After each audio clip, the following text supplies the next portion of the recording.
Once upon a time, a long time ago, there was a human rights movement that had been growing all over the world. It was in the colony of Vermont. It was in the first successful slave revolt in Haiti. It was happening in Mexico with the success of abolitionists who overthrew slavers. All over the world, there was an uprising against the tyranny of slavery. In Uruguay, Bolivia, Brazil, Greece, Britain, Serbia, France, Denmark, Peru, Portugal, Spain, the Catholic Church, the East India Company, Venezuela, New Zealand, Austria, Chile, Tunisia, and in the former British colonies called the Americas, where racial slavery had been the central conflict dividing the now so-called United States since their aristocratic revolution against the monarchy of England. So divided over slavery were these formerly British colonies that less than 85 years after the founding of their union, they erupted into a full-blown civil war. And in case there's any confusion about the cause, let's give the floor to the American Civil War Museum.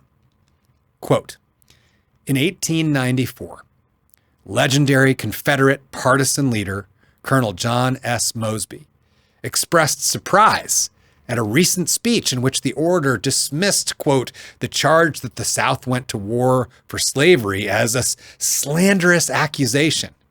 And he said, quote, I always understood that we went to war on account of the thing we quarreled with the North about. He said, I never heard of any other cause of quarrel than slavery, end quote.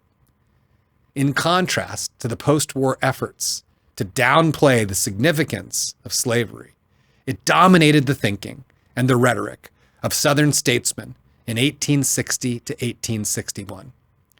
Deep South states sent commissioners to the Upper South states to persuade them to leave the Union, and their arguments emphasized the mortal danger that the recent election of Republican Abraham Lincoln as president posed to slavery and to white people in the South.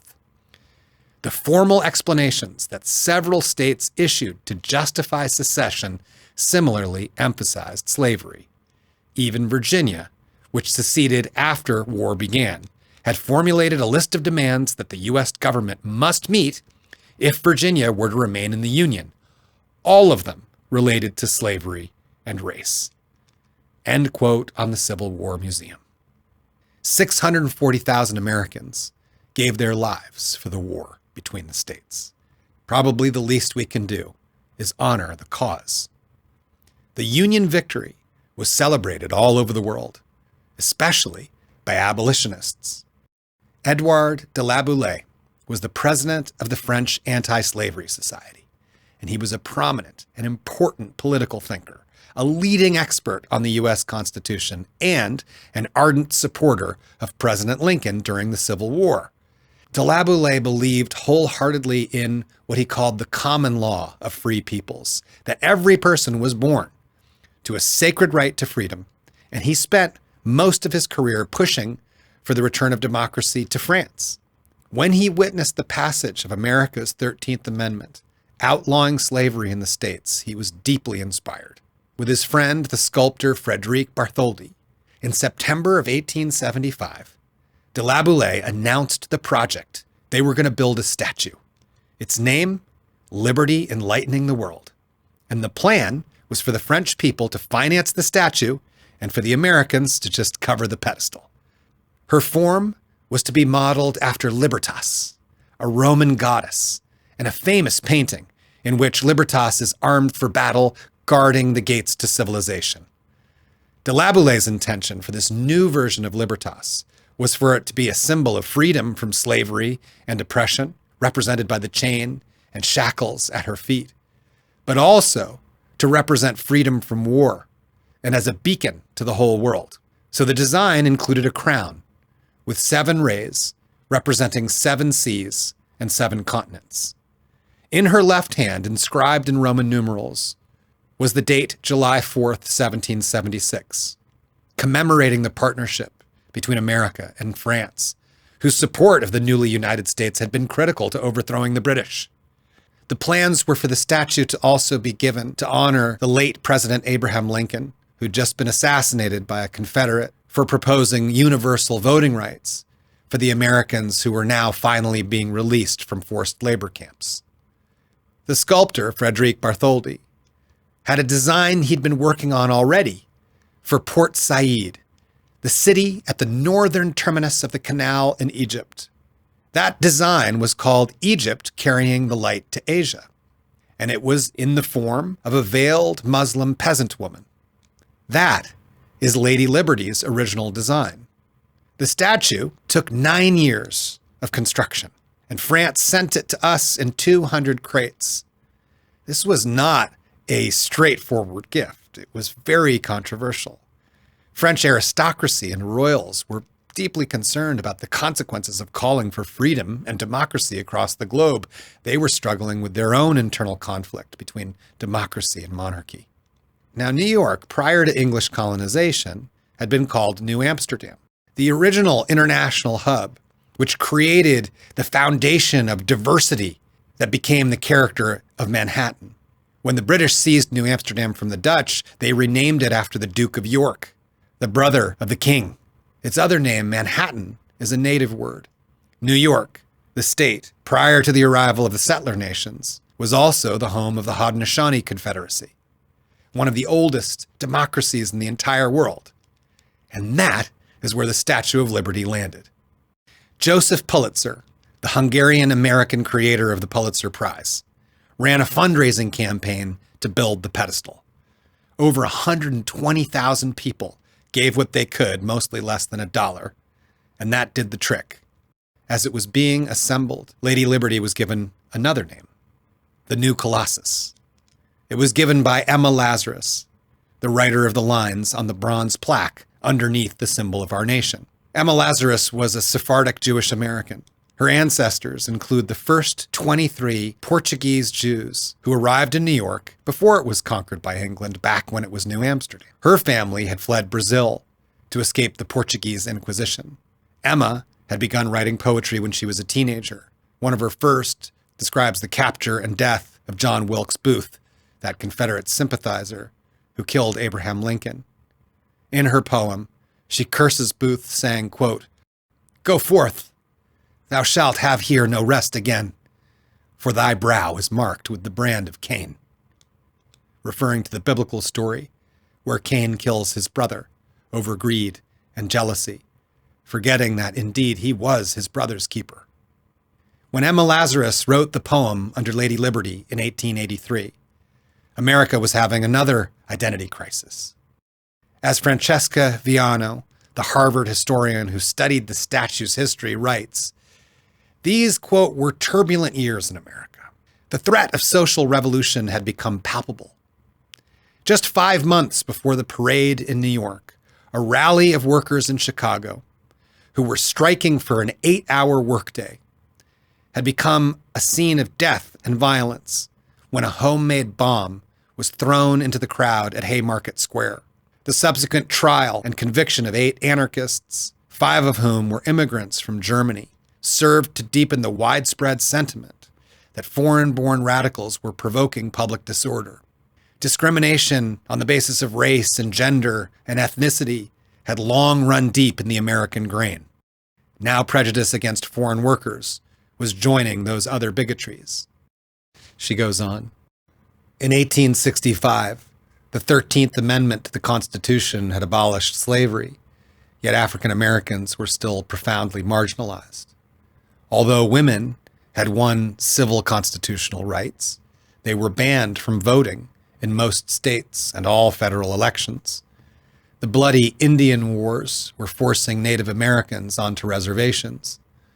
In 1882, Congress passed the Chinese Exclusion Act, imposing a 10-year moratorium on the immigration of Chinese laborers, the very first law forbidding a particular group from entering the United States.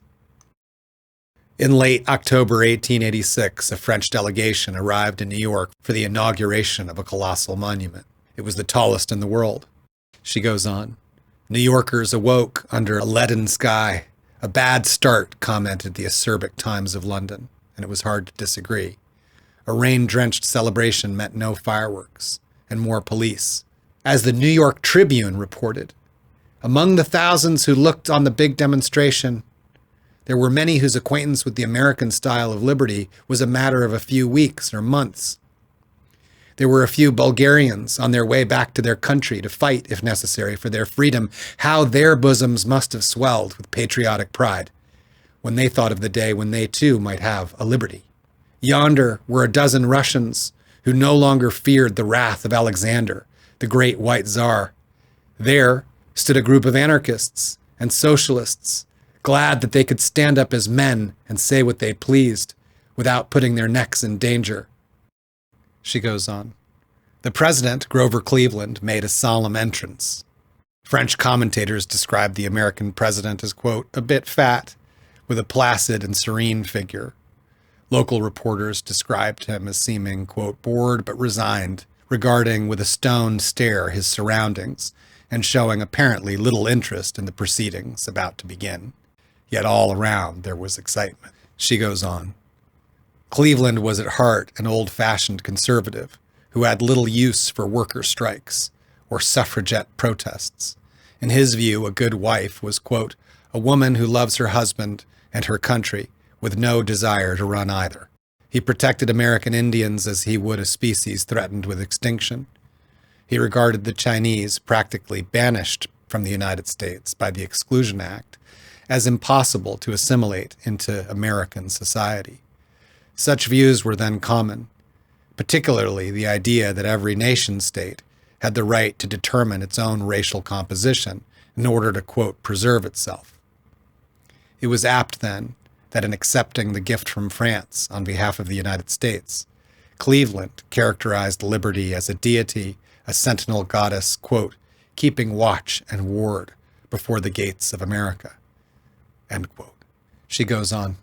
Almost 2 decades after the statue was inaugurated, no less a figure than Henry James would write in his anthology, The American Scene, that there was an evident margin between what Americans had accomplished and what they could accomplish in the future. To James, who had spent so much of his life abroad, this margin was the very essence of the United States, a vaster lake awaiting to be illuminated. The New England poet and inconsistent abolitionist James Russell Lowell told Emma Lazarus that her sonnet gave its subject Lady Liberty its raison d'etre, meaning its reason for being. She retitled it the New Colossus, in reference to the Colossus of Rhodes, one of the 7 wonders of the ancient world, a mythic giant statue that once guarded the Greek islands in the turmoil that followed the death of Alexander the Great. Emma's full piece defines the New Colossus at New York Harbor, between the twin cities of New York and the former Dutch village of Brooklyn, the Dutch word for marshland. And the full sonnet goes like this, quote, not like the brazen giant of Greek fame, with conquering limbs astride from land to land.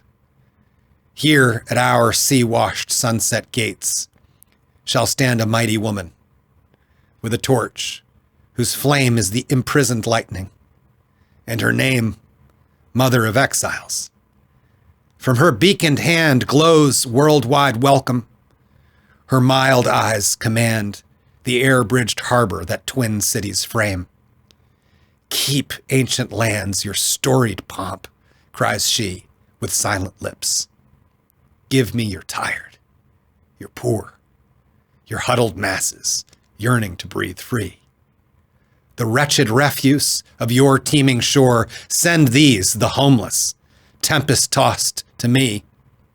I lift my lamp beside the golden door.